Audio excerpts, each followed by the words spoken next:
আমাদের এই যে বৈষম্য বিরোধী ছাত্র আন্দোলনের যে ব্যানারটি রয়েছে, এই ব্যানারটির আন্ডারে যতগুলো হচ্ছে কর্মসূচি পালন করা হয়েছে, সবগুলো কর্মসূচি হচ্ছে কিন্তু ছাত্র নাগরিকের চাহিদার ভিত্তিতে দেওয়া হয়েছে। আমরা দেখেছি আমাদের যে বাংলা ব্লকের কার্যক্রম, শাটডাউন কার্যক্রম, আমরা দেখেছি যে রিমেম্বারিং দ্য হিরোজ কার্যক্রম, মার্চ ফর জাস্টিস কার্যক্রম, যত ধরনের কার্যক্রম, পরবর্তীতে আমাদের 1 পয়েন্ট মুভমেন্ট, স্বৈরাচার পতনের যে আন্দোলন, সেটি কিন্তু দেখা গিয়েছে কি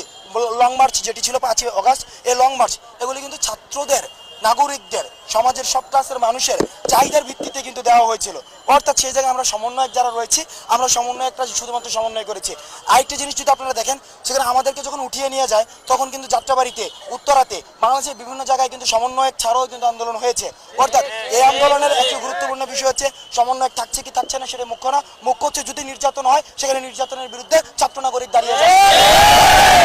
এই ছাত্র নাগরিক যদি চায় যে আমাদের মধ্য থেকে রাজনৈতিক পলিটিক্যাল অ্যাপ্রোচের মধ্য দিয়ে রাষ্ট্র পুনর্গঠন সম্ভব, পলিটিক্যাল